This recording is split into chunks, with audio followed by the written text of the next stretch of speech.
Good afternoon. Afternoon. Good afternoon. Good afternoon. Good afternoon, Miss. Good afternoon. Good afternoon, Miss. Good afternoon, Sabish Ali, Emily Monson, Usha Ali. എല്ലാവർക്കും good afternoon കേട്ടോ. Hello. I didn't hear what, Miss. Hello. എന്താണ്? ഞാൻ കേട്ടില്ല മിസ്സേ. ഉഷാനിലോട് good afternoon പറഞ്ഞതാണ്, വേറെ ഒന്നുമില്ല. Okay. ഞാൻ പറഞ്ഞായിരുന്നല്ലോ നേരത്തെ. ഞാനത് പ്രത്യേകിച്ച് പേരെടുത്ത് പറഞ്ഞതാണ് good afternoon. Okay, very thank you. Okay.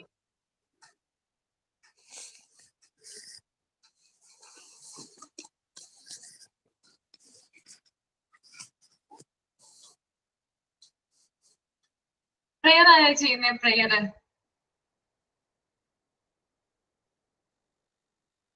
അത് ചെയ്യാം. പ്രെയർ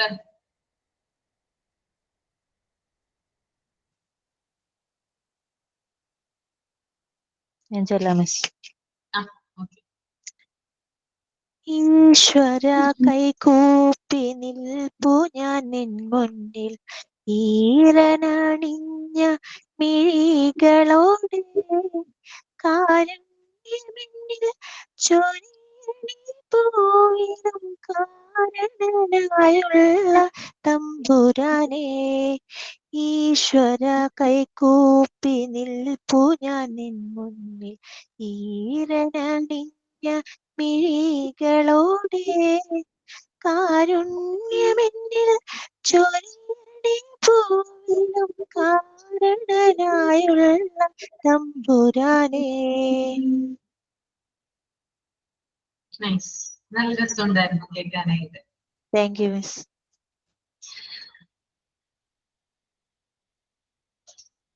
കഴിഞ്ഞ ക്ലാസ്സിൽ എന്തൊക്കെയാണ് നമ്മൾ പറഞ്ഞതെന്ന് ആരെങ്കിലും ഒന്ന് കൺക്ലൂഡ് ചെയ്യാമോ? കഴിഞ്ഞ ക്ലാസ്സിൽ നമ്മൾ പറഞ്ഞത് ഷോർട്ട് സമ്മറി ആർക്കെങ്കിലും പറയാമോ?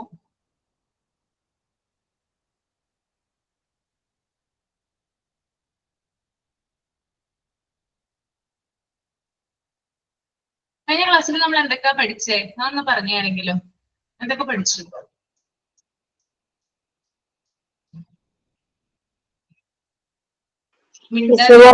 ക്ലാസ് ആണ് കണ്ടത്. ബേസിക് നീഡ്സ് ആണ് പഠിച്ചതെന്ന് ചോദിച്ചു. ഞാൻ ലൈവ് ഉണ്ടായിരുന്നില്ല ക്ലാസ്സിൽ. അഫെക്ഷൻ നമ്മൾ പഠിച്ചത് അഫെക്ഷൻ, ഹ്യൂമർ ആൻഡ് ലാഫ്റ്റർ, ഇതൊക്കെയാണ് പഠിച്ചത്. അഫെക്ഷൻ പഠിച്ചു, ഹ്യൂമർ ആൻഡ് ലാഫ്റ്റർ പഠിച്ചു അല്ലെ? ഇനി ഫിയർ ആണ് എടുക്കാനുള്ളത്. ഇനി അടുത്തത് ഫിയർ ആണ്. ഫിയർ ഒന്ന് ജസ്റ്റ് ഒന്ന് വായിച്ചു റീഡ് ചെയ്യാം, മൈൻഡിൽ ഒന്ന് റീഡ് ചെയ്യാം കേട്ടോ. എന്നിട്ട് ഞാൻ എക്സ്പ്ലെയിൻ ചെയ്തു തരാം.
ഓക്കെ, നിങ്ങൾ എന്താണ് ഫിയറിൽ പറയുന്നതെന്ന് നോക്കാം നമുക്ക്. PDF-ലുള്ള കാര്യം ഞാൻ ആദ്യം ഒന്ന് ജസ്റ്റ് ഒന്ന് എക്സ്പ്ലെയിൻ ചെയ്യാം.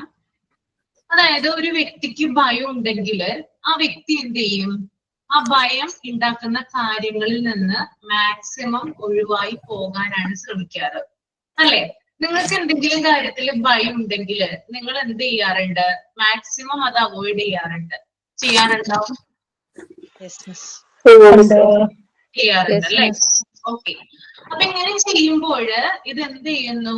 ഒരു വ്യക്തിയെ അല്ലെങ്കിൽ ഒരു പേഴ്സണെ ദുരന്തം, അതായത് എന്തെങ്കിലും ദോഷങ്ങളൊക്കെ ഉണ്ടാവുന്നതിൽ നിന്ന് എന്ത് ചെയ്യുന്നുണ്ട്? രക്ഷിക്കുന്നുണ്ട്. അപ്പോ ഭയം നമുക്കുള്ള ഒരു കാര്യത്തില് നമ്മൾ ആ ഭയം, ആ ഒരു സിറ്റുവേഷൻസ് നമ്മൾ അവോയ്ഡ് ചെയ്യുമ്പോൾ നമുക്ക് ആഫ്റ്റർ എഫക്റ്റ് വളരെ കുറവ് മാത്രമേ ഉണ്ടാവുള്ളൂ. അല്ലെങ്കിൽ നമുക്ക് ദുരന്തങ്ങളൊന്നും ഇല്ലാതെ തന്നെ ഒഴിവാക്കാനായിട്ട് സാധിക്കുമെന്ന് പറയുന്നുണ്ട്. അതുപോലെ തന്നെ ഈ ഭയം എന്ന് പറയുന്നത് അതിന് ശരിക്കും പറഞ്ഞാൽ യാഥാർത്ഥ്യ ബോധം ഇല്ലെന്നാ പറയാ. അത് ശരിക്കും ഒരു റിയാലിറ്റി അല്ല, നമുക്ക് മനസ്സിലുണ്ടാകുന്ന ഒരു ചിന്തയാണ് ഭയം എന്ന് പറയുന്നത്. അപ്പൊ ആ ഭയത്തെ നമുക്ക് ശരിക്കും നമ്മുടെ എന്താ പറയാ അവയർനെസ് കൊണ്ട്, നമ്മുടെ ബോധം കൊണ്ട് എന്ത് ചെയ്യാം? നമുക്കതിനെ ഒഴിവാക്കാം. സൈക്കോളജിക്കലി പറഞ്ഞു കഴിഞ്ഞാല് ഉപബോധ മനസ്സിൽ നിന്ന് വരുന്ന ഒരു കാര്യമാണ് ഭയം എന്ന് പറയുന്നത്. ആ ഉപബോധ മനസ്സിൽ നിന്ന് വരുന്ന ആ ഒരു കാര്യത്തെ നമുക്ക് ബോധ മനസ്സുകൊണ്ട് എന്ത് ചെയ്യാം? ഒഴിവാക്കാനായിട്ട് സാധിക്കും. ഓക്കെ. ഇപ്പൊ നമ്മളിങ്ങനെ റോട്ടിൽ നടന്നുകൊണ്ടിരിക്കുകയാണ്. രാവിലെ നമ്മൾ ജസ്റ്റ് ഒന്ന് വാക്ക് ചെയ്യാനായിട്ട് പോയെന്ന് വിചാരിക്കുക. രാവിലേക്കാണല്ലോ കൂടുതൽ പട്ടികളൊക്കെ, ഡോഗ്സ് ഒക്കെ എന്ത് ചെയ്യാം? ഇറങ്ങി നടക്കുക. അവര് റോഡിലൊക്കെ നിൽക്കുന്നുണ്ടാവും. നമ്മളിങ്ങനെ ജസ്റ്റ് നടന്നുകൊണ്ടിരിക്കുകയാണ് വിചാരിക്കാട്ടോ. നിങ്ങൾ നടന്നുകൊണ്ടിരിക്കുമ്പോൾ ഒരു പട്ടി ദൂരെ നിന്ന് ഓടി വരികയാണ് കുറച്ചുകൊണ്ട്. അപ്പൊ നമുക്കറിയാം നമ്മുടെ നേരെ അവർ അറ്റാക്ക് ചെയ്യുമെന്ന് അറിയാം. നമ്മൾ എന്ത് ചെയ്യും? ഉടനെ തന്നെ അടുത്തുള്ള ഒരു സേഫ് സോണിലേക്ക് നമ്മൾ മാറി കഴിയും. അങ്ങനെയല്ലേ ചെയ്യുന്നേ? അപ്പോ നമുക്ക് തന്നെ എന്ത് ചെയ്യാം? ആ ഭയം, അതായത് നമുക്കറിയാം ആ പട്ടി എന്തായാലും എന്റെ അടുത്തോട്ട് വരുമ്പോ കടിക്കും എന്നറിയാം. അതിനെ ഒഴിവാക്കാൻ വേണ്ടിയിട്ട് ഞാൻ നേരത്തെ എന്ത് ചെയ്തു? സേഫ്റ്റി പ്രിക്കോഷൻ എടുത്തു. അതായത് ഞാനൊരു സേഫ് സോണിലേക്ക് മാറി നിന്നു. അപ്പൊ ഇത്തരം ചില സന്ദർഭങ്ങൾ വരുമ്പോൾ നമുക്ക് എന്ത് ചെയ്യാൻ പറ്റും? അത് അവോയ്ഡ് ചെയ്യാനായിട്ട് സാധിക്കും. ഇനി ചില കുട്ടികളില് വാത്സല്യത്തിന്റെ അഭാവം കൊണ്ട്, അഫെക്ഷന്റെ ഒരു എന്താ പറയാ അഭാവം കൊണ്ട് എന്തുണ്ടാവാറുണ്ട്? ഭയം ഉണ്ടാവാറുണ്ട്. വാത്സല്യം കിട്ടാത്തത് കൊണ്ട് പേടിയുള്ള കുഞ്ഞുങ്ങൾ ഉണ്ടാവാറുണ്ട്. നമുക്കറിയാം വലിയ വീട്ടിലേക്ക് കുഞ്ഞുങ്ങളെ നോക്കിയാൽ മതി. അതായത് ഭയങ്കര പണമുള്ള എന്താ പറയാ എപ്പോഴും ജോലി തിരക്കുള്ള അച്ഛനമ്മമാര്, അവരുടെയൊക്കെ കുഞ്ഞുങ്ങൾ എന്ന് പറഞ്ഞാൽ അവർക്ക് വാത്സല്യം കിട്ടുന്നത് വളരെ കുറവായിരിക്കുള്ളൂ. അപ്പോ അങ്ങനെ നോക്കുമ്പോൾ അവരില് സ്വാഭാവികമായിട്ടും ചെറുപ്പത്തിലെ തന്നെ ആ ഒരു സെക്യൂരിറ്റി ഫീൽ കിട്ടിയിട്ടുണ്ടാവില്ല. അതുകൊണ്ട് തന്നെ ഈ കുട്ടികൾക്ക് എന്തുണ്ടാവാറുണ്ട്? ഭയം ഓട്ടോമാറ്റിക് ആയിട്ട് ഉണ്ടാവാറുണ്ട്. അപ്പൊ ഭയത്തെ നമുക്ക്, ഈ ഒരു ഫിയറിനെ നമുക്ക് ഒഴിവാക്കുന്നതിന് വേണ്ടിയിട്ട് കുട്ടിക്ക് നമുക്ക് വാത്സല്യം കൊടുക്കാം, അല്ലെങ്കിൽ കുട്ടിയെ നമ്മള് കൊടുക്കാം, അങ്ങനെയുള്ള കാര്യങ്ങളൊക്കെ ചെയ്യാവുന്നതാണ്. പിന്നെ അതുപോലെ തന്നെ എഡ്യൂക്കേഷൻ, സ്കൂളിന്റെ ഭാഗത്ത് നിന്ന് ചെയ്യാവുന്ന കാര്യങ്ങൾ എന്ന് പറഞ്ഞാല് എന്താണ്? സ്കൂളിലെ പ്രവർത്തനങ്ങളും മറ്റൊക്കെ, അതായത് ഈ ഫിയറിനെതിരെ ഉള്ള ക്യാമ്പയിനുകളൊക്കെ. ഒന്ന് ഉഷാനിലൊന്നും മ്യൂട്ട് ചെയ്യട്ടോ. സോറി മ്യൂട്ട് ചെയ്യട്ടോ. അപ്പോ ഈ എന്താ പറയാ നമുക്ക് വാത്സല്യവും അതുപോലെ തന്നെ അപ്രീസിയേഷൻ ഒക്കെ കൊടുത്തു കഴിഞ്ഞാല് കുട്ടികളിൽ എന്തുണ്ടാവും? ഭയം ഉണ്ടാകുന്നത് കുറയ്ക്കാനായിട്ട് സാധിക്കും. പിന്നെ സ്കൂളില് ഇങ്ങനെയുള്ള ക്യാമ്പയിൻസ് ഒക്കെ നടത്തുന്നത് വഴി, സെമിനാറുകളും ക്യാമ്പയിനുകളൊക്കെ നടത്തുന്ന വഴി കുട്ടികൾക്ക് കൂടുതൽ കുറച്ചുകൂടി ഭയത്തെ ചെറുത്തു നിൽക്കാനുള്ള ഒരു ശേഷിയും ഉണ്ടാകുന്നതാണ് കേട്ടോ. അപ്പോ ഇത്തരത്തിലുള്ള കാര്യങ്ങളാണ് ഇതിനകത്ത് നമ്മുടെ ഈ ഒരു PDF പറയുന്നത്. ഓക്കെ, ഏകദേശം ഒരു ധാരണ കിട്ടിയോ ഭയത്തെ കുറിച്ച്? ഫിയറിനെ കുറിച്ച് മനസ്സിലായോ? ഓക്കെ, വേറെ ചില കാര്യങ്ങളും കൂടി ഞാൻ ആഡ് ചെയ്യാം. ഓക്കെ, അപ്പൊ നിങ്ങളൊന്ന് നോക്കുക. എന്തെങ്കിലും കാര്യങ്ങൾ നിങ്ങളുടെ മനസ്സിൽ നിന്ന് വരുന്നുണ്ടെങ്കിൽ അതൊന്ന് ഷെയർ ചെയ്യാം കേട്ടോ. നിങ്ങൾക്കറിയാം നിങ്ങളുടെ കുഞ്ഞുങ്ങൾ എങ്ങനെയാണ്, എന്തിനൊക്കെ ഭയക്കുന്നുണ്ട്. ഇനി നിങ്ങളുടെ ചുറ്റിലും ധാരാളം ആളുകളുണ്ട്, അവർക്കൊക്കെ ഈ ഫിയർ ഉണ്ടാവാറുണ്ട്. അത് ഏതൊക്കെ സാഹചര്യങ്ങളിൽ ഉണ്ടാവുന്നൊക്കെ ഈ ഒരു കാര്യം പറയുമ്പോൾ നമുക്ക് കൂടുതലായിട്ട് ക്ലിയർ ആവും. ഫസ്റ്റ് തന്നെ ഒരു ഡെഫിനിഷൻ പോലെ ഇവിടെ കൊടുത്തിട്ടുണ്ട്. ഇവിടെയല്ല, നമ്മുടെ PDF-ലല്ല, ഞാൻ പറയുന്നതാണ്. Fear is a normal part of childhood development, but some fears can be sign of an anxiety disorder. അതായത് കുഞ്ഞിന്റെ വളർച്ചയില് സ്വാഭാവികമായിട്ട് ഉണ്ടാകുന്ന ഒരു എന്താ പറയാ കാര്യമാണ് ഈ ഫിയർ, ഈ ഒരു ഭയം എന്ന് പറയുന്നത്.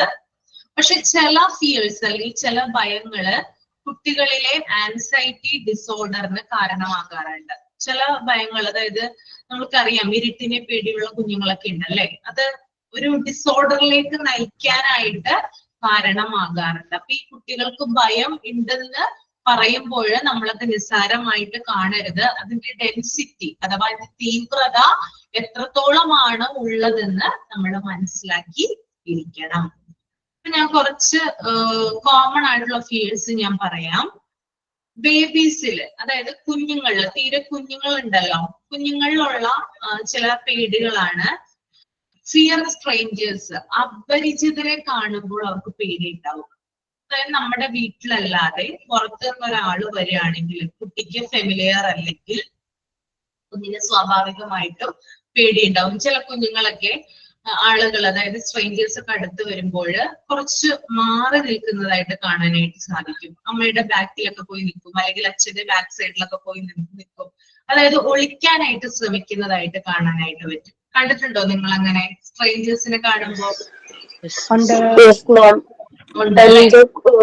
മൂത്ത കുട്ടി കൊറോണ കഴിഞ്ഞ കൊറോണയുടെ സമയത്താണ് ജനിച്ചത്.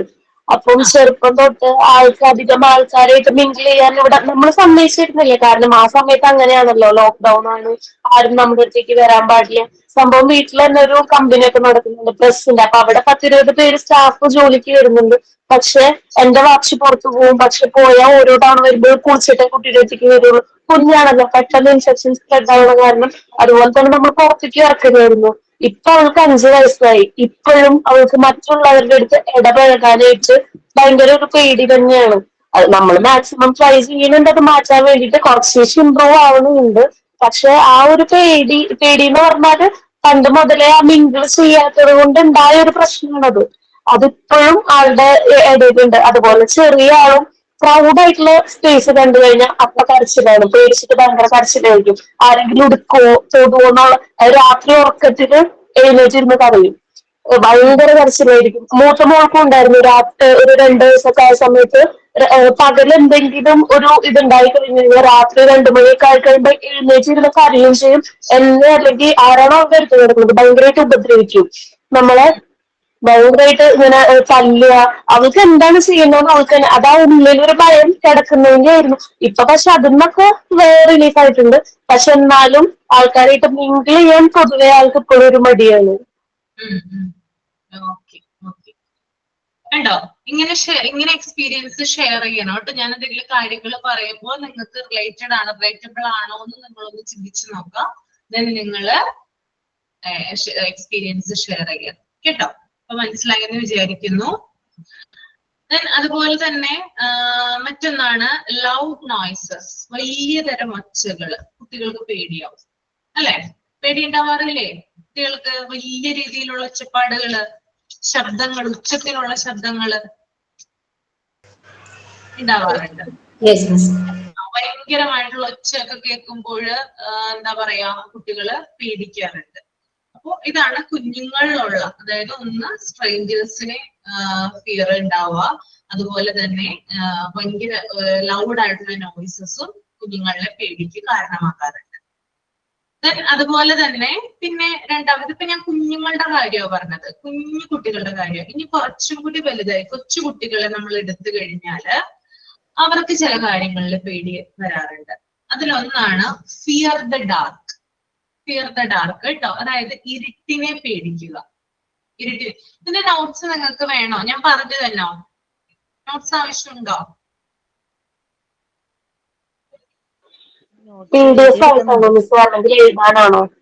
എഴുതുന്നുണ്ടോ നിങ്ങള്? മിസ് പറയുമ്പോ എഴുതുന്നുണ്ട്. എഴുതുന്നുണ്ട്, ഓക്കെ ഓക്കെ. പിന്നെ അതുപോലെ തന്നെ രണ്ടാമത്തതാണ് ഫിയർ ദ ഡാർക്ക് കേട്ടോ. കൊച്ചു കുട്ടികളിലാവുമ്പോ അവർക്ക് ഇരുട്ടിനെ പേടിയുണ്ടാവും. നമ്മൾ ചില മൂവീസിലൊക്കെ കണ്ടിട്ടുണ്ട്, ചില സിനിമ. എക്സ്ക്യൂസ് മീ, ഒരു കാര്യം ചോദിച്ചോട്ടെ? ഈ PDF-ലുള്ളത് തന്നെയല്ലേ നോട്ട്സ് ആയിട്ട് വരുന്നത്? എന്റെ കയ്യിൽ ടെസ്റ്റ് ഉണ്ട്, അപ്പൊ അത് തന്നെ ഫോളോ ചെയ്താൽ PDF-ലുള്ള അത് മാത്രമല്ല പറയുന്നത്, പുറത്തുനിന്നുള്ള കാര്യങ്ങളും കൂടി ആഡ് ചെയ്യുന്നുണ്ട് കേട്ടോ. അതൊന്ന് എഴുതിയെടുത്താൽ മതി. ഓക്കെ ഓക്കെ താങ്ക് യു നമുക്ക് പുറത്തുനിന്നുള്ള കാര്യങ്ങളും കൂടി എക്സാമിന് ചോദിക്കും. അപ്പൊ നമ്മൾക്ക് അറിവുണ്ടായിരിക്കണം എന്താണ് ഇത് മിസ് പറഞ്ഞിട്ടില്ലല്ലോ എന്ന് നിങ്ങൾക്ക് തോന്നാതിരിക്കാൻ വേണ്ടിയിട്ടാണ് പറയുന്നത്. നിങ്ങളുടെ ഞാൻ രീതിയിൽ ജൂൺ ബാച്ച് ആയിരുന്നു. ഞാൻ ഒരു ബ്രേക്ക് വന്നപ്പം ബാച്ച് ഒന്ന് മാറ്റിയതാ. അപ്പം ഇന്ന് തുടങ്ങിയാണ് ഈ ബാച്ചിൽ ഞാൻ കേറുന്നത്. ആണല്ലേ? ഓക്കെ. ജൂൺ ബാച്ചിൽ ഉണ്ടായിരുന്നോ? അപ്പൊ കുറച്ച് നാളുണ്ടായിരുന്നോ? ജൂൺ ബാച്ചിൽ ഉണ്ടായിരുന്നു. ഓൾമോസ്റ്റ് ഒരു 2-3 മാസം മുന്നാണ് എനിക്ക് ഫോളോ ചെയ്യാൻ പറ്റാണ്ടായി. അപ്പോ എനിക്ക് കുറച്ച് ഹെൽത്ത് ഇഷ്യൂസും ജോലിയുടെ സംബന്ധമായിട്ടുള്ള കുറെ കാര്യങ്ങളൊക്കെ വന്നപ്പോ എനിക്കത് ഫോളോ ചെയ്യാൻ പറ്റാതായി. കംപ്ലീറ്റ്ലി ഞാനത് ഡ്രോപ്പ് ആയ പോലെ ആയി. അപ്പൊ ഞാനത് ഫുള്ളായി ഡ്രോപ്പ് ചെയ്യണ്ടെന്ന് വെച്ചിട്ട് അവിടെ ബന്ധപ്പെട്ടപ്പോ അവർ പറഞ്ഞു വേറെ ബാച്ചിക്ക് കയറ്റി തരാന്ന് പറഞ്ഞു. അങ്ങനെ സെപ്റ്റംബർ ബാച്ചിൽ കയറിയതാ. ഷഫ്രിൻ എന്നാണ് പേര്. Thank you ma'am. ഫിയർ ഇപ്പൊ ഞാനൊരു എക്സാമ്പിൾ പറഞ്ഞുതരാം എങ്ങനെയാണ് എക്സാമിന് ചോദിക്കാന്നുള്ളത്. ഫിയർ എന്ന് പറയുന്ന ഭാഗം നമ്മൾ പഠിക്കുകയാണ് അല്ലെ, നമ്മൾ അതിനെക്കുറിച്ച് ഡിസ്കസ് ചെയ്യാണ്. അപ്പൊ ഇതിനകത്തുള്ള കാര്യം ചോദിക്കാം, PDF-ലുള്ള കാര്യം ചോദിക്കാം. എന്നിട്ട് ഞാൻ ഇവിടെ പല കാര്യങ്ങളും ഡിസ്കസ് ചെയ്യുന്നുണ്ട് അല്ലെ. ഞാൻ ആ പറയുന്ന കാര്യങ്ങൾ ചിലപ്പോൾ ചോദിക്കാം. നിങ്ങൾ പല കാര്യങ്ങളും എക്സ്പീരിയൻസ് ചെയ്യുന്നുണ്ട്, അല്ലെങ്കിൽ നിങ്ങൾ പല കാര്യങ്ങളും പറയുന്നുണ്ട് അല്ലെ. അപ്പോ അതും എന്ത് ചെയ്യാം, ചോദിക്കാം. അപ്പൊ നമുക്ക് ഏത് ഭാഗത്തു നിന്നാണെന്ന് കറക്റ്റ് ആയിട്ട് പറയാനായിട്ട് സാധിക്കില്ല. ആ സിറ്റുവേഷനുമായിട്ട് റിലേറ്റഡ് ആണോ അതിൽ നിന്ന് ചോദ്യം ഉണ്ടാകാം. അങ്ങനെയാണ് ചോദ്യം ഉണ്ടാകുക. പിന്നെ നിങ്ങളുടേതായ രീതിയിൽ നിങ്ങൾക്ക് സെർച്ച് ചെയ്ത് കണ്ടുപിടിക്കാം. ഇപ്പൊ ഫിയർ എന്ന് പറയുമ്പോൾ ഞാൻ ഇത്തരം കാര്യങ്ങൾ പറഞ്ഞു. ഇനി കൂടുതലായിട്ട് അഡീഷണൽ ആയിട്ട് നിങ്ങൾക്ക് അറിയണമെങ്കിൽ അത് നിങ്ങൾക്ക് സെർച്ച് ചെയ്ത് കണ്ടുപിടിക്കാം. അപ്പൊ ഒരു വിഷയത്തെ കുറിച്ച് നിങ്ങൾക്ക് ഡീപ്പ് ആയിട്ടുള്ള നോളജ് ആണ് അവിടെ ലഭിക്കുന്നത് അല്ലെ. ഏത് ഭാഗത്ത് നിന്നും അതിനെക്കുറിച്ച് ക്വസ്റ്റ്യൻ വന്നു കഴിഞ്ഞാല് നിങ്ങൾക്ക് എഴുതാനായിട്ട് സാധിക്കും. വലിയ വലിയ എക്സാം ഒക്കെ ഇല്ലേ, ടീച്ചേഴ്സിന്റെ എക്സാം ഒക്കെ ഇല്ലേ, സെറ്റ് പോലുള്ള എക്സാംസ് ഒക്കെ കണ്ടക്ട് ചെയ്തവരുണ്ട് അതിനകത്ത്. ആ എക്സാം പാറ്റേൺ എന്നല്ല പറയുന്നത്, അതുപോലെ അതായത് ഒരു സാഹചര്യം തരാം, ഒരു സിറ്റുവേഷൻ തരാം, അതിൽ നിന്ന് ചോദ്യങ്ങൾ ഉണ്ടാവാം. അത്തരത്തിലാണ് ചോദ്യങ്ങളും. അധികം നിങ്ങളെ കഷ്ടപ്പെടുത്തില്ല കേട്ടോ എന്നും പറഞ്ഞ് ഏകദേശം ഒരു ധാരണ തന്നതാണ്. ഇങ്ങനെയാണ്. കംപ്ലീറ്റ് നമ്മൾ PDF മാത്രം നമ്മൾ പഠിച്ചു വെക്കരുത് ഒരിക്കലും. അതേ എനിക്ക് പറയാനുള്ളൂ. അതിൽ നിന്ന് മാത്രമായിരിക്കില്ല ക്വസ്റ്റ്യൻ വരുന്നത് കേട്ടോ. പറഞ്ഞു എന്താ പറയാ, ഡാർക്ക് ഫിയർ ഉണ്ടാവും, അതായത് ഇരുട്ടിനെ പേടിക്കുക. മൂവീസിലൊക്കെ നമ്മൾ കണ്ടിട്ടുണ്ട്, അതാണ് പറഞ്ഞു വന്നത്. അതായത് ഇരുട്ടിനെ ഭയമുള്ള കുഞ്ഞുങ്ങൾ, പെട്ടെന്ന് തന്നെ കറണ്ട് പോകുമ്പോൾ നിലവിളിക്കുന്ന കുഞ്ഞുങ്ങളുണ്ട്, ലൈറ്റ് പോകുമ്പോൾ നിലവിളിക്കുന്ന കുഞ്ഞുങ്ങളൊക്കെ ഉണ്ടാവാറുണ്ട് അല്ലെ, മൂവീസിലൊക്കെ നമ്മൾ കണ്ടിട്ടുണ്ട്. അപ്പൊ അത്തരത്തില് ഇരുട്ടിനെ പേടിയുള്ളവര്. പിന്നെ അതുപോലെ തന്നെ തണ്ടർ ഫിയർ, അതായത് ഇടിമുഴക്കം അല്ലെ, ഇടിവെട്ടുന്ന ശബ്ദം അല്ലെ. നമ്മൾ മഴയോടനുബന്ധിച്ച് അല്ലെങ്കിൽ ചില സമയത്ത് ഇടിമുഴക്കം ഉണ്ടാവാറുണ്ട്, തണ്ടർ ഉണ്ടാവാറുണ്ട്. അപ്പൊ അതിന്റെ ശബ്ദം കേട്ടിട്ട്, അതിന്റെ ഭയങ്കരമായ ഭീമാകാരമായിട്ടുള്ള ശബ്ദമല്ല ഇടിമുഴക്കത്തിൻ്റെത്. ഏത് നമുക്ക് കുഞ്ഞുങ്ങൾ മാത്രമല്ല വലിയവരും ചിലപ്പോ ഞെട്ടും. ആ രീതിയിലാണ് ഇത് ഉണ്ടാവുക. അപ്പോ അതിനെ പേടിയുള്ള കുഞ്ഞുങ്ങളുണ്ട്. ദെൻ അതുപോലെ തന്നെ ഷാഡോസ്, നിഴലുകളെ പേടിയുള്ള കുഞ്ഞുങ്ങളുണ്ട്. നമ്മുടെ തന്നെ നിഴല് കുഞ്ഞിന് ചിലപ്പോ അറിയുന്നുണ്ടാവില്ല നമ്മുടെ തന്നെ ഷാഡോ ആണെന്ന്, അത്രയും അറിവ് ചിലപ്പോ ഉണ്ടാവണമെന്നില്ല. അപ്പൊ അങ്ങനെ പേടിയുള്ള കുഞ്ഞുങ്ങളുണ്ട്. ഇനി അതുപോലെ തന്നെ വേറൊരു പോയിന്റ് ആണ് ബീങ് സെപ്പറേറ്റഡ് ഫ്രം പാരന്റ്സ്. പാരന്റ്സിൽ നിന്ന് വേർപിട്ട് കഴിയുന്ന കുഞ്ഞുങ്ങള്, അതായത് പാരന്റ്സുമായിട്ട് യാതൊരു ഇന്ററാക്ഷനും ഇല്ലാതെ ഒറ്റപ്പെട്ട് അനാഥരായിട്ട് കഴിയുന്ന കുഞ്ഞുങ്ങളിലെ അച്ഛനമ്മയൊക്കെ വിദേശത്തായിരിക്കുള്ളൂ, ജോലി ചെയ്യുകയായിരിക്കുള്ളൂ. കുഞ്ഞ് ചിലപ്പോ ഗ്രാൻഡ് പാരന്റ്സിന്റെ കൂടെ നാട്ടിലായിരിക്കുള്ളൂ. അച്ഛന്റെയും അമ്മയുടെയും ആ ഒരു സുരക്ഷിതത്വമോ സ്നേഹമോ ഒന്നും കിട്ടാതെ. നിങ്ങൾ മണിച്ചിത്രത്താഴ് സിനിമ കണ്ടിട്ടുണ്ടോ? അതെനിക്ക് തോന്നുന്നു ശോഭനയുടെ ക്യാരക്ടർ ഈ ഒരു ഇതിന് ഉദാഹരണമായിട്ട് എടുക്കാം. കണ്ടിട്ടുണ്ടോ ശോഭന? അതിനകത്ത് ഒരു പാട്ടൊക്കെ കാണിക്കുന്നുണ്ട്. അപ്പൊ ശോഭന ഒറ്റയ്ക്ക് യൂണിഫോം ഒക്കെ ഇട്ട് ഒറ്റയ്ക്ക് ഇരിക്കുന്ന സീനൊക്കെ ഇല്ലേ, അച്ഛനമ്മ ഉണ്ട് അവരുടെ കൂടെ, ഗ്രാൻഡ്മയുടെ കൂടെയാണ് അവർ നാട്ടിൽ നിൽക്കുന്നത് അല്ലെ. സ്വാഭാവികമായിട്ട് അവരിൽ ഉണ്ടാകുന്ന ആ ഒരു മെന്റൽ കണ്ടീഷനാണ് ഫിയർ എന്ന് പറയുന്നത്. ചുറ്റിലും ആളുകൾ ഉണ്ടെങ്കിലും ആരും തന്നെ കെയർ ചെയ്യുന്നില്ല ഒരു തോന്നൽ, അല്ലെങ്കിൽ ആരും തനിക്കില്ല എന്നൊരു തോന്നലിൽ നിന്നാണ് ആ ഫിയർ രൂപപ്പെട്ടിട്ടുള്ളത് കേട്ടോ. ഒരു വട്ടം പൂക്കാരൻ സോ. അപ്പൊ ഇതൊക്കെ എന്താണ്, അപ്പൊ അച്ഛനും അമ്മയിൽ നിന്നൊക്കെ സെപ്പറേറ്റഡ് ആയിട്ട് നിൽക്കുന്ന കുഞ്ഞുങ്ങളിലുള്ള പേടി. ദെൻ അതുപോലെ തന്നെ ചില എന്താ പറയാ റൂട്ടീനിലുള്ള ചേഞ്ചസ്. ചില റൂട്ടീൻസ് മാറ്റിക്കഴിഞ്ഞാൽ കുഞ്ഞുങ്ങളുടേതായിട്ടുള്ള റൂട്ടീനുകൾ ഉണ്ട്, അല്ലെ, ദിനചര്യകൾ ഉണ്ട്. അതിനകത്ത് മാറ്റം വരുത്തി കഴിഞ്ഞാല് കുട്ടികളിൽ ചില പേടികള് ഉണ്ടാവാറുണ്ട്. ഇപ്പൊ ഡെയിലി കുട്ടി വീട്ടിൽ നിൽക്കുകയാണ്, കുട്ടി രാവിലെ എണീക്കുന്നു, സ്കൂളിൽ പോകുന്നു, തിരിച്ചു വരുന്നു. പെട്ടെന്ന് ഒരു ദിവസം കുട്ടിയെ വേറൊരു സ്ഥലത്തേക്ക് ഷിഫ്റ്റ് ആക്കുകയാണ് ചെയ്യുക. ചിലപ്പോ വേറൊരു രാജ്യത്തേക്കാവാം, അല്ലെങ്കിൽ വേറെ ഒരു സ്റ്റേറ്റിലേക്കാവാം. അപ്പൊ ആ കുട്ടി ആ ചുറ്റുപാടുകളിൽ നിന്ന് മാറി വേറൊരു ചുറ്റുപാടിലേക്ക് പോകുമ്പോൾ ആ കുട്ടിയുടെ റൂട്ടീനിൽ എന്തുണ്ടാവാം, മാറ്റങ്ങൾ ഉണ്ടാവാം. ഇത് കുട്ടിയിൽ എന്തുണ്ടാക്കുന്നുണ്ട്, ഫിയർ ഉണ്ടാക്കും. ഓക്കെ, ഇനി അതുപോലെ തന്നെ നെക്സ്റ്റ് സ്കൂൾ ഏജ്ഡ് ചിൽഡ്രൻ ആണ്. സ്കൂൾ ഏജ്ഡ് ചിൽഡ്രൻ അവരുടെ പേടികൾ എന്ന് പറഞ്ഞാല് ഫിയർ സ്റ്റോംസ്. ഫിയർ സ്റ്റോംസ് എന്ന് പറഞ്ഞാൽ എന്താണ്, കൊടുങ്കാറ്റിനെ ഭയപ്പെടുക. കൊടുങ്കാറ്റൊക്കെ വരുമ്പോൾ അതിനെ ഭയപ്പെടുന്ന കുട്ടികളുണ്ട്. ദെൻ മോൺസ്റ്റേഴ്സ്, ചില രാക്ഷസന്മാരെ നമ്മളിപ്പോ കഥകളൊക്കെ പറഞ്ഞു കൊടുക്കുമ്പോൾ, ചെറുപ്പത്തിൽ തന്നെ കഥകളൊക്കെ പറഞ്ഞു കൊടുക്കുമ്പോൾ ചോറൊക്കെ ഉണ്ടില്ലെങ്കിൽ രാക്ഷസൻ വന്ന് നിന്നെ പിടിച്ചുകൊണ്ട് പോകും. ഇത്തരം കഥകളൊക്കെ പറഞ്ഞു കൊടുക്കുന്ന കുട്ടികളിൽ ചെറുപ്പത്തിലെ തന്നെ ആ ഒരു രൂപത്തോട്, അതായത് അവരൊരു രൂപം മനസ്സിൽ വിചാരിച്ചിട്ടുണ്ടാവും മോൺസ്റ്റേഴ്സിന്റെ ഒക്കെ, അവരോട് ഭയങ്കര പേടിയായിരിക്കും ഉണ്ടായിരിക്കുക. അപ്പോ പകലൊക്കെ ചിലപ്പോൾ ടി വിയിൽ അതിനെ കാണിച്ചു കൊടുക്കുമ്പോൾ അപ്പോഴും കുട്ടികൾക്ക് എന്തുണ്ടാവാറുണ്ട്, പേടി സ്വാഭാവികമായിട്ട് വരാറുണ്ട്. ഓക്കെ, ഇപ്പൊ മോൺസ്റ്റേഴ്സിനെ അതിനോട് പേടിയുള്ള കുഞ്ഞുങ്ങളുണ്ട്. അതുപോലെ തന്നെ ഓൾഡർ ചിൽഡ്രൻ, കുറച്ചും കൂടി വലുതായിട്ടുള്ള പിള്ളേരാണെങ്കിൽ, കുറച്ചുകൂടി വലുതായിട്ടുള്ള കുട്ടികളാണെങ്കിൽ അവർക്ക് നാച്ചുറൽ ഡിസാസ്റ്റേഴ്സിന് പേടിയായിരിക്കുള്ളൂ. അത് നമുക്കും പേടിയാണ്, അല്ലെ? കുറച്ചും കൂടി മുതിർന്ന പിള്ളേരാണ്, അതായത് ഭയങ്കര ഡിസാസ്റ്റർ, പ്രകൃതിക്ഷോഭങ്ങളൊക്കെ വരുമ്പോൾ അതിനെ പേടിയുള്ള കുട്ടികളുണ്ട്. അതുപോലെ തന്നെ എന്താ പറയാ, ചില ഭീഷണികള്, ത്രെറ്റ്സ് കളെ ഭയക്കുന്ന കുട്ടികളുണ്ട്. ഇപ്പോ കുറച്ചും കൂടി വലിയ പിള്ളേരൊക്കെ ആണെങ്കിൽ ചിലപ്പോൾ റാഗിങ്ങും മറ്റുമൊക്കെ ഉണ്ടാവാറുണ്ട്, അല്ലെ? കോളേജിലും മറ്റും അല്ലെങ്കിൽ സ്കൂൾ തലത്തിലൊക്കെ റാഗിങ്ങും മറ്റുമൊക്കെ ഉണ്ടാവാറുണ്ട്. അപ്പൊ അതിനെ പേടികളുള്ള കുഞ്ഞുങ്ങളുണ്ട്. അപ്പൊ ഇത്തരത്തിൽ എന്താണ്, പലതരം പേടികൾ അല്ലെങ്കിൽ ഫിയേഴ്സ് ആണ് കുട്ടികളിൽ കണ്ടുവരാറായിട്ടുള്ളത് കേട്ടോ. ഓക്കെ, ക്ലിയർ ആണോ?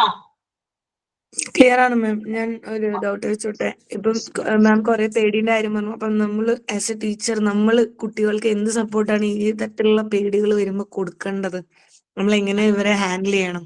മീൻസ് ഈ പേടികളൊക്കെ നമുക്കിപ്പം മാം പറഞ്ഞപ്പം തിരിച്ചറിയാൻ പറ്റും, ഇങ്ങനെ ഇങ്ങനെയൊക്കെ പേടി ഉണ്ടാവാം മേ ബി. നമ്മളതൊക്കെ നോക്കണം, ഇതിന്റെ പേടിയാണോ ഇതിന്റെ പേടിയാണോ. ഓക്കെ, നമ്മളിനി എന്ത് സപ്പോർട്ട് കുഞ്ഞുങ്ങൾക്ക് കൊടുക്കണം ടീച്ചർ എന്നുള്ള നിലക്ക്?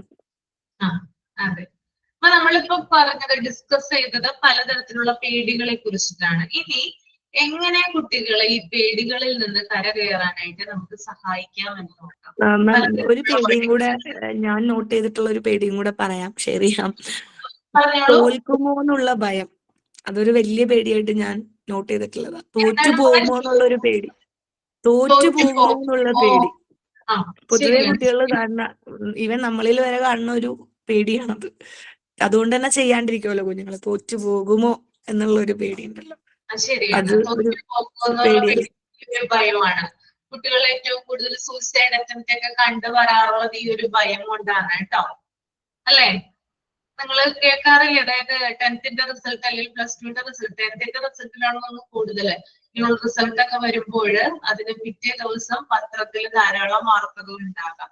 കുട്ടി ആത്മഹത്യക്ക് ശ്രമിച്ചു, അല്ലെങ്കിൽ കുട്ടി ആത്മഹത്യ ചെയ്തു, സൂസൈഡ് അറ്റംപ്റ്റ് നടത്തി, ഇങ്ങനെയുള്ള വാർത്തകളൊക്കെ ധാരാളം ഉണ്ടാവും. കാരണം കുട്ടിക്ക് ഓൾറെഡി കുട്ടിയുടെ മനസ്സിലൊരു വിചാരം ഉണ്ടാവും, എനിക്ക് ഇങ്ങനെ ആയിരിക്കാം ചിലപ്പോൾ മാർക്ക് ഉണ്ടാവുക, അല്ലെങ്കിൽ അതിലും കൂടുതൽ എക്സ്പെക്ടേഷൻസ് കുട്ടിയിൽ ഉണ്ടാവും. അതെല്ലാം കുട്ടിയിൽ കിട്ടുന്നതെങ്കിൽ കുട്ടി ചിലപ്പോൾ എന്ത് ചെയ്യും, സൂസൈഡ് അറ്റംപ്റ്റ് നടത്താറുണ്ട്.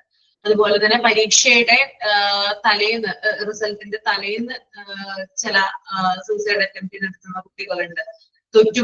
പോകുമോ എന്നുള്ള ഭയം കാരണമാണ് എന്ത് ചെയ്യാം, ഇങ്ങനെയുള്ള കാര്യങ്ങളൊക്കെ കുട്ടികൾ ചെയ്യാം. അപ്പൊ അതും ഒരു ഭയം ആയിട്ട് നമുക്ക് കരുതാം, അല്ലെ? ആണ്, ഭയമാണ് കേട്ടോ. ഇനി വേറെ എന്തെങ്കിലും ആഡ് ചെയ്യാനുണ്ടോ? സ്റ്റേജിൽ കയറുന്നതിന് മുന്നേ ഒരു ഭയങ്കര ഭയമുണ്ട് കുട്ടികൾക്ക്. അവര് ചില പിള്ളേര് നിന്ന് വിറയ്ക്കുകയും, എന്നാ കേറി കഴിഞ്ഞൊരു കുറച്ച് കഴിയുമ്പോ അവര് റിലാക്സ്ഡ് ആവും. പറ്റത്തില്ല മിസ്, കേറത്തില്ലെന്നും പറഞ്ഞുകൊണ്ട് അവര് തിരിഞ്ഞു നിൽക്കും. എത്ര നന്നായി ട്രെയിനഡ് ആണെങ്കിലും അവർക്ക് പേടി കാണും.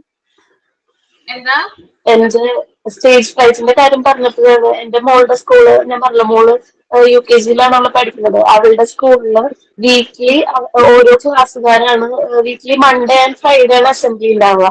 അപ്പൊ ഓരോ ക്ലാസ്സുകാരാണ് അസംബ്ലി കോർഡിനേറ്റ് ചെയ്യുക. അപ്പൊ മാക്സിമം കുട്ടികളെ ഈ സ്റ്റേജ് ഫ്രൈറ്റ് മാറ്റാൻ വേണ്ടിയിട്ട് അവരെ കൊണ്ട് പറ്റുന്ന പോലെ മേ ബി ഒരു തോട്ട് ഓഫ് ദി ഡേയോ അല്ലെങ്കിൽ ഒരു കവിതയോ കഥയോ എന്തെങ്കിലും അവരായിട്ട് നിന്ന് പ്രസന്റ് ചെയ്യാൻ. അപ്പൊ എന്ന് പറഞ്ഞാൽ സ്ഥിരമായിട്ട് ഇങ്ങനെ ചെയ്ത് ചെയ്ത് അത് മാറ്റാൻ വേണ്ടിയിട്ട് സ്കൂളുകാർ ഭയങ്കര ഒരു ഇനിഷ്യേറ്റീവ് എടുക്കുന്നുണ്ട് മോളുടെ സ്കൂളിൽ. അപ്പൊ മോൾക്ക് പൊതുവെ ഇങ്ങനെ നിന്ന് സംസാരിക്കാൻ പേടിയായിരുന്നു. ഇപ്പൊ പക്ഷെ എല്ലാവർക്കും ഇഷ്ടമായി തുടങ്ങി. അത് റിപ്പീറ്റഡ് ആയിട്ട് ഇതിങ്ങനെ ഇടയ്ക്കിടയ്ക്ക് വരുമ്പോ ബാക്കി കുട്ടികൾ ചെയ്യണത് കണ്ടിട്ടും അവൾക്ക് തന്നെ ചെയ്യണം എന്നുള്ളൊരു സ്വന്തമായിട്ടൊരു തോന്നൽ വന്നു തുടങ്ങിയിട്ടുണ്ട്. ആ സ്റ്റേജ് പ്രൈസിനെ മാറ്റാൻ വേണ്ടിയിട്ട് ആ സ്കൂൾ എടുക്കുന്ന ഒരു എഫേർട്ടാണത്. സ്റ്റേജ് ഫെയർ ഉള്ള ആരെങ്കിലും ഉണ്ടോ ഇതിനകത്ത്? സ്റ്റേജിൽ കയറുമ്പോ പേടി, വെപ്രാളം വരുന്നു? എനിക്ക് കയറുന്ന സമയത്ത് ഒരു കൈയും കാലം പറയുമ്പോ, പക്ഷെ കയറി കഴിഞ്ഞാൽ കാര്യം കഴിച്ചു. കയറുന്ന ഒരു സ്റ്റെപ്പ് കയറുന്ന സമയം ഉണ്ടാവുമല്ലോ, അപ്പൊ ഒരു കൈയും കാലും പറയുന്നുണ്ടാവും. പക്ഷെ മൈക്ക് എത്തിക്കഴിഞ്ഞാൽ കാര്യം കഴിഞ്ഞു, കുഴപ്പമുണ്ടാവില്ല. പിന്നെ ഞാനും അങ്ങനെ മിസ്സെ പഠിക്കുക, കേറുന്നതിന് മുന്നേ അത് പഠിച്ചു പഠിച്ചു പഠിച്ചു പഠിച്ചു പഠിച്ചു ഉള്ളതെല്ലാം കൊളമാക്കിയിട്ട് കേറും. പക്ഷെ കേറി കഴിഞ്ഞ് അതങ്ങ് വിടും, ആ പഠിച്ചതങ്ങ് വിട്ടിട്ട് അതിന്റെ കാര്യങ്ങൾ മാത്രം അങ്ങ് പറയും. അപ്പൊ ഒരു പ്രശ്നവും ഇല്ലാതെ ഇറങ്ങിപ്പോരും. വരും അല്ലേ? ഓക്കെ. എനിക്കുണ്ട് കേട്ടോ ഈ പറയുന്ന സ്റ്റേജിൽ കയറുമ്പോൾ.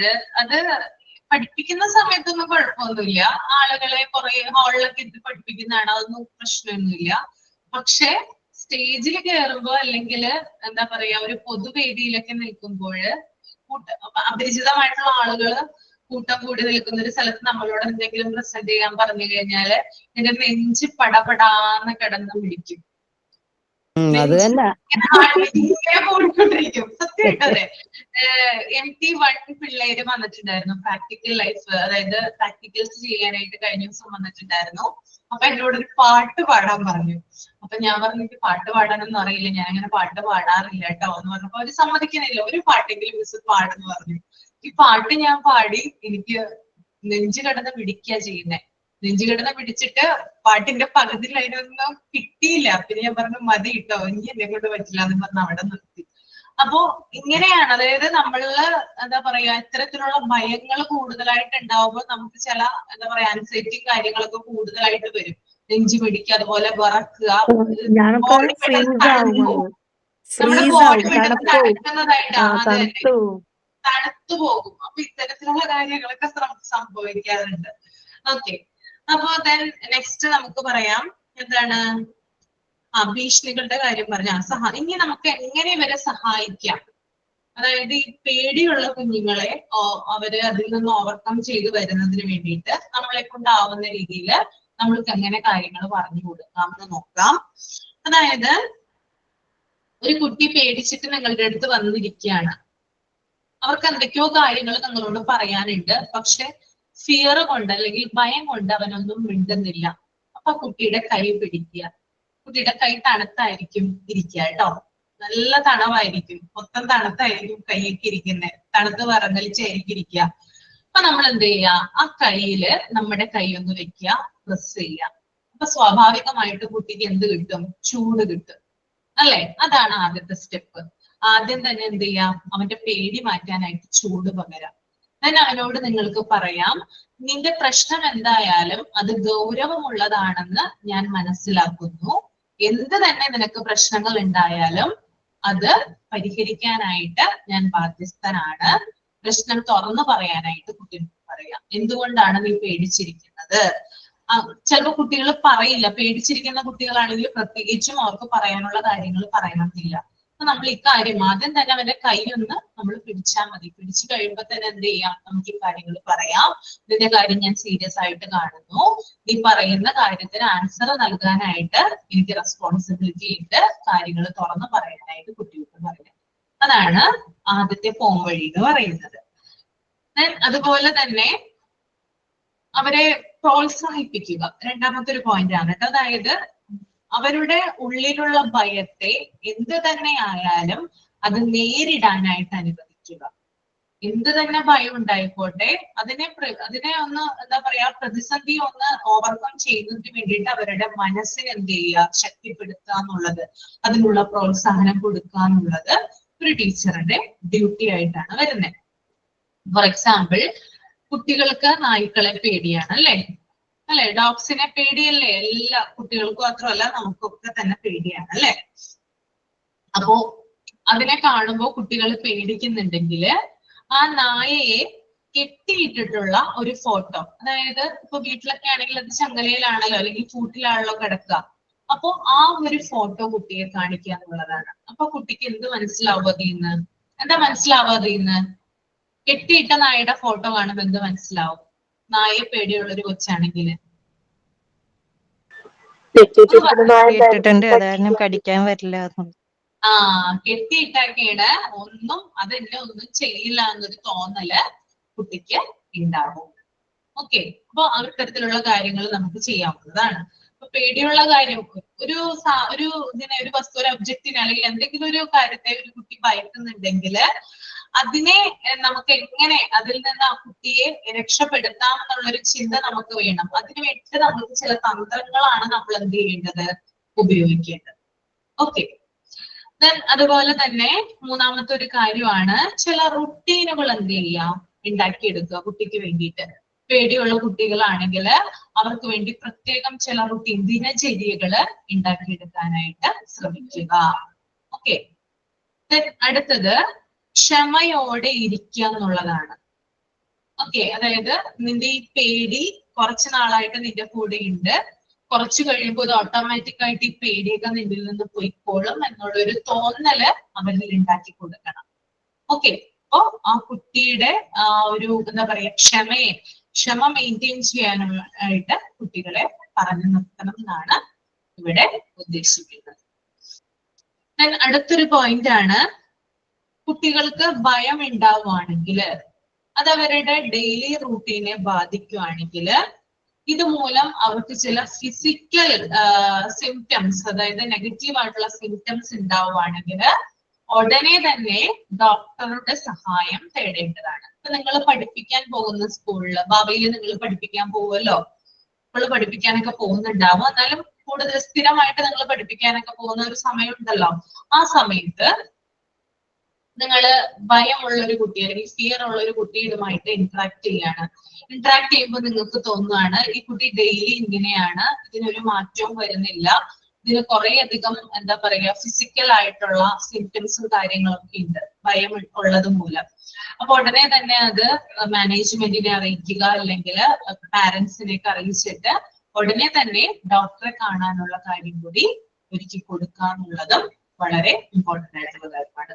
ഒരു കുട്ടി നമ്മുടെ അടുത്ത് വരുവാണെങ്കിൽ ഇത്തരം കാര്യങ്ങൾ ശ്രദ്ധിച്ചു കഴിഞ്ഞാൽ ഒരു പരിധി വരെ ആ കുട്ടിയെ നമുക്ക് ഭയത്തിൽ നിന്ന് രക്ഷപ്പെടുത്താനായിട്ട് സാധിക്കും. ഓക്കെ, ക്ലിയർ ആയോ?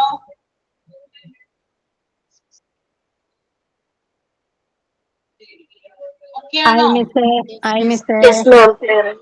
ഓക്കെ, അടുത്തത് നമുക്ക് നോക്കാം എന്താണ്. അപ്പൊ ഫിയറിനെ കുറിച്ചുള്ള കാര്യങ്ങളാണ് ഞാൻ പറഞ്ഞത്. അടുത്തത് ആങ്കർ, ദേഷ്യമാണ് കേട്ടോ. ദേഷ്യത്തെ കുറിച്ചിട്ടാണ് ഇനി പറയുന്നത്. ഒന്ന് മൈൻഡിൽ ഒന്ന് റീഡ് ചെയ്യുക.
വായിച്ചു കഴിഞ്ഞവര് മനസ്സിലായതൊന്ന് എക്സ്പ്ലെയിൻ ചെയ്യാം കേട്ടോ.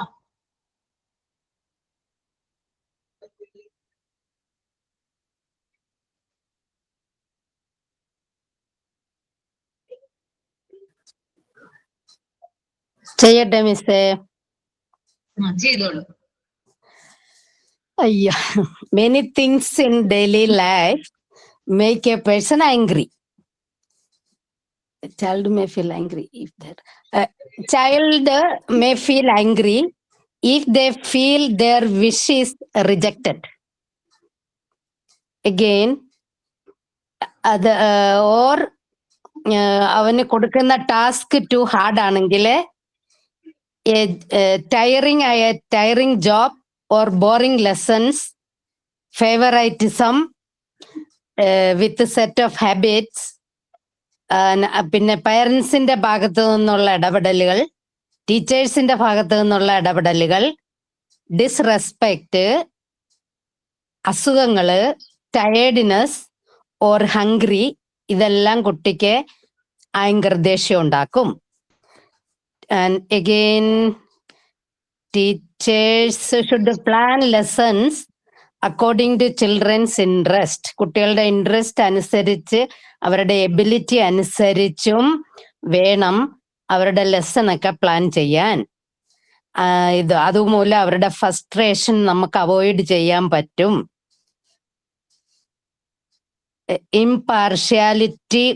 പാർഷ്യാലിറ്റി കാണിക്കരുത്. അങ്ങനെ ഇംപാർഷ്യൽ ആണെങ്കിൽ അവർക്ക് teachers do a better job.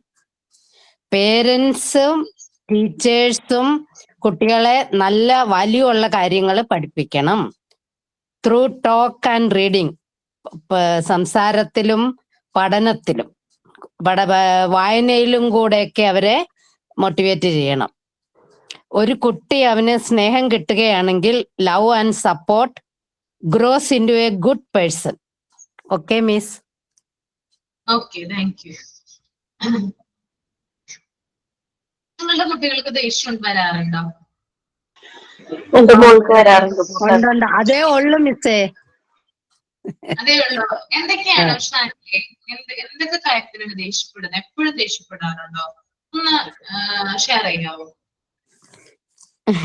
അവർക്ക് കൂടുതൽ നേരം പഠിക്കാൻ കൊടുത്താലേ എപ്പോഴും നമ്മളെ ഹരാസ് ചെയ്യുവാണ്. പിന്നെ ഫുഡ് ടേസ്റ്റ് അല്ലെങ്കിൽ അത് കൊള്ളില്ല, ഉപ്പില്ല, വിളകില്ല, അത് പരാതികള്. പിന്നെ അവർക്ക് സാധനങ്ങൾ വാങ്ങിച്ചു കൊടുക്കുന്നതിലും അവർക്ക് ഇഷ്ടം, നമ്മൾ വാങ്ങിച്ചോണ്ടാ വന്നെങ്കിൽ ചിലപ്പോ അവർക്ക് അത് ഇഷ്ടപ്പെടത്തില്ല. അങ്ങനെയൊക്കെ കുറെ അധികം കാര്യങ്ങളുണ്ട് മിസ്സേ. പഠിക്കുമ്പോ മാർക്ക് കുറഞ്ഞ വഴക്ക് പറയാൻ പറ്റത്തില്ല, കമ്പയർ ചെയ്യാൻ പറ്റുകയല്ല കൂട്ടുകാരെ, എമംഗ് ദ ഫ്രണ്ട്സ്. പിന്നെ അങ്ങനെ ഒത്തിരി കാര്യങ്ങളിൽ അവർക്ക് ദേഷ്യമാണ്. ജോലി ചെയ്യാൻ പറഞ്ഞാല് അങ്ങേയറ്റ ദേഷ്യം.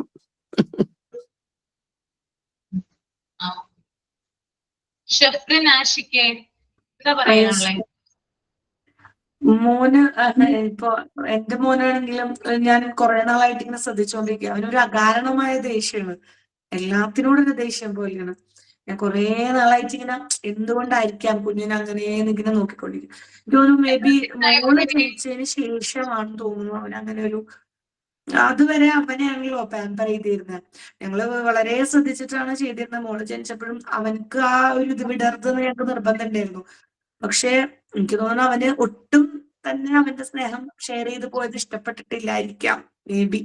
അതുകൊണ്ട് അവൻ കംഫർട്ടബിൾ അല്ല എന്ന് എനിക്ക്. ഇപ്പൊ ഞാൻ കൂടുതലും അവനെ കംഫർട്ടബിൾ ആക്കാൻ ശ്രമിക്കും. എന്നാലും ഈ പറഞ്ഞ മാതിരി കൂടുതൽ അവളിനോടാണ് അവന്റെ ദേഷ്യം, അവളോടൊരു ദേഷ്യം പോലെയാണ് അവനിക്ക്. അപ്പം ഞങ്ങള് ചെയ്യുന്നതൊക്കെ അവന് ദേഷ്യമാണ്. അവനൊരു പ്ലസന്റ് മൈൻഡിലല്ല അവൻ പെരുമാറണേ. ഞാൻ ഇന്നലെ കൂടെ മോനോട് പറഞ്ഞോളൂ, ഒന്ന് കാമാവും, ഒന്ന് പ്ലസന്റ് ആയിട്ട് പെരുമാറുക, ചിരിച്ചിട്ട് പെരുമാറുക. കാരണം അവനെല്ലാത്തിനോടും ദേഷ്യം. അതായത് അവനക്കൊരു കംഫർട്ടബിൾ സോൺ അവനെ ഉണ്ടാക്കി വെച്ചിട്ടുണ്ട്. അതിന്റെ അപ്പുറത്തേക്ക് നമ്മൾ എന്തെങ്കിലും പറഞ്ഞാൽ അവനത് സഹിക്കാൻ പറ്റില്ല, അവനത് വിട്ടേരില്ല. പക്ഷെ നമുക്ക് അങ്ങനെ വിട്ടുകൊടുക്കാൻ പറ്റില്ലല്ലോ. കുട്ടികള് അവർക്ക് അറിയില്ലാണ്ട് വാശി പിടിക്കണതല്ലേ, നമ്മൾ അവരെ തെറ്റാണ്ട് പോകാൻ പറ്റില്ലല്ലോ. പക്ഷെ അവന്റെ കംഫർട്ടബിൾ സോണിൽ കയറിയിട്ട് നമ്മൾ എന്തെങ്കിലും ചെയ്യല്ലേ, വേണ്ട, നോകള് കേൾക്കാൻ കുഞ്ഞുങ്ങൾ. അതൊക്കെ തോന്നുന്നു ഇന്നത്തെ ഓൾമോസ്റ്റ് കുട്ടികളുടെ ഒരു പ്രശ്നമാണ്. പാരന്റ്സിന്റെ പ്രശ്നമാണ്, കുട്ടികളുടെ പ്രശ്നമല്ല. നമ്മള് ഞാൻ പറയും ചെറുപ്പത്തിലെ നമ്മളൊക്കെ ഒരുപാട് നോകൾ കേട്ടാ വളർന്നത്. ഇന്ന് നമ്മൾ അറിഞ്ഞറിയാതെ നമ്മളെ മക്കളോട് നോ പറയുന്നില്ല. മേ ബി ഒരു സ്റ്റേജ് അങ്ങ് കഴിയുമ്പോഴത്തേക്ക് അവർക്ക് അത് കേൾക്കാൻ പറ്റാതാവുന്നു. പിന്നീട് നോ കേൾക്കുമ്പം അവർക്ക് അങ്ങനെ അത് അംഗീകരിക്കാൻ പറ്റില്ല. ഇപ്പൊ അവന്റെ പ്രശ്നമാണ്. അതാണ് ഞങ്ങളിപ്പം ആ ഒരു ഇതാണ് പ്രാക്ടീസ് ചെയ്യണത്. ഒരുപാട് ഇപ്പൊ പറ്റണ കാര്യമാണെങ്കിലും ഇല്ല, നോ നടക്കൂല, പിന്നെ ചെയ്തുതരാം, അപ്പൊ തന്നെ അങ്ങ് ചെയ്ത് കൊടുക്കാതിരിക്കുക എന്നുള്ളതാണ് അതിനൊരു സൊല്യൂഷൻ ആയിട്ട് ഞാനിപ്പോ കണ്ടെത്തിയിരിക്കുന്നത്. അപ്പൊ ഒരുപാട് മാറ്റവും ഉണ്ട് അവന്.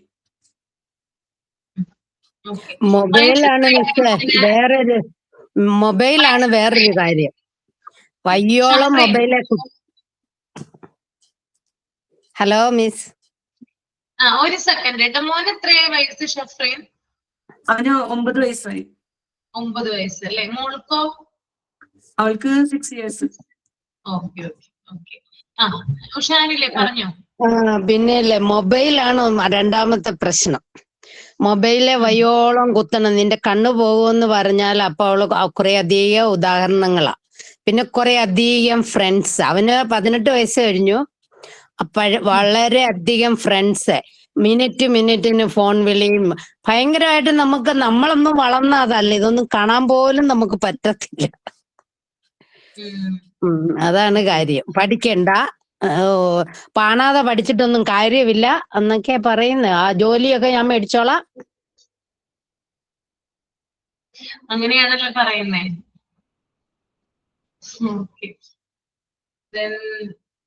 ഇനി ആർക്കാണ് പറയാനുള്ളത്? എന്റെ മോന് ഇളയാൾക്ക് 5 വയസ്സ്, മൂത്താൾക്ക് 11 വയസ്സാണ്. രണ്ടാമത്തെ മോൻ ഉണ്ടായ ശേഷമാണ് മൂത്താൾക്ക് കുറച്ച് പ്രശ്നങ്ങള്. എപ്പോഴും ദേഷ്യം, അവന് കയറി കിട്ടുന്നില്ല എന്നൊരു തോന്നൽ. ഇന്ന് ഇടയ്ക്കിടയ്ക്ക് ഇങ്ങനെ നോ കേൾക്കുമ്പോ അവന് പ്രശ്നമാണ്. പറഞ്ഞു കുറെയൊക്കെ മനസ്സിലാക്കാൻ ശ്രമിച്ചെങ്കിലും ചിലപ്പോ ഇങ്ങനെയാണ് പ്രശ്നം. ഭയങ്കര ദേഷ്യം വരും അവന്.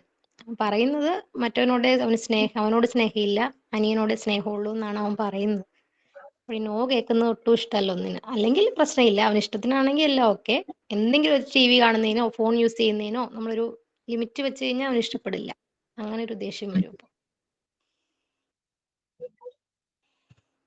മൂത്ത കുട്ടിക്ക് നമ്മള് പ്രയോറിറ്റി കൊടുക്കണം അല്ലെ? പ്രയോറിറ്റി കൊടുക്കാറില്ലേ നിങ്ങള് ഇളയ കുട്ടി വരുമ്പോഴ്?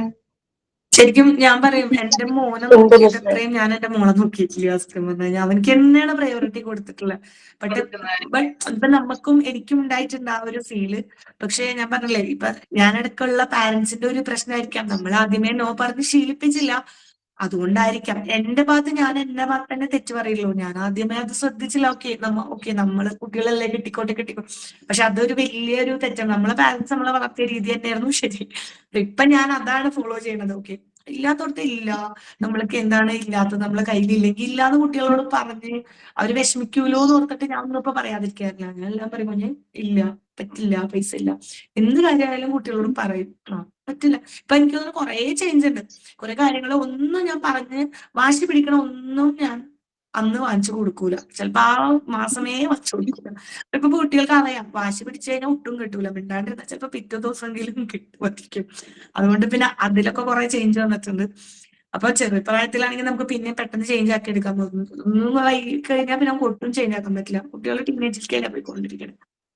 അപ്പൊ എനിക്ക് ഈ മോണ്ടിസോറിയുടെ ക്ലാസ്സസ് എനിക്ക് കുറെ ഹെൽപ്പ് ചെയ്തിട്ടുണ്ട്. എനിക്ക് എന്റെ മക്കൾ തന്നെയല്ല, ഞാൻ പഠിപ്പിക്കണ മക്കളിലും കുറെ ഇംപ്ലാന്റ് ചെയ്യാൻ പാരന്റ്സിന്റെ കുറെ അപ്രീസിയേഷൻ കിട്ടാനൊക്കെ ഈ ക്ലാസ്സുകൾ എനിക്ക് ഒരുപാട് ഹെൽപ്പ് ചെയ്തിട്ടുണ്ട്. അതുകൊണ്ടാണ് മാമിനോട് ഞാൻ ചോദിച്ചത് അതിനുവേണ്ടി നമ്മൾ എന്ത് ചെയ്യണം എന്ന്. കാരണം എനിക്ക് മോണ്ടിസോറി ഒരുപാട് ഹെൽപ്പ് ചെയ്തിട്ടുണ്ട്. ഞാൻ എപ്പോഴും പറയും, ഞാൻ ഇങ്ങനെ പഠിക്കുന്നതുകൊണ്ടാണ്, എനിക്ക് അതിൽ നിന്ന് കിട്ടിയ അറിവുകൊണ്ടാണ്, ഞാൻ അത് ഇംപ്ലാന്റ് ചെയ്യുന്നതുകൊണ്ടാണ് കേട്ടോ ഇങ്ങനെ ഒരു നിങ്ങളെ ഇത് കിട്ടണേന്നൊക്കെ.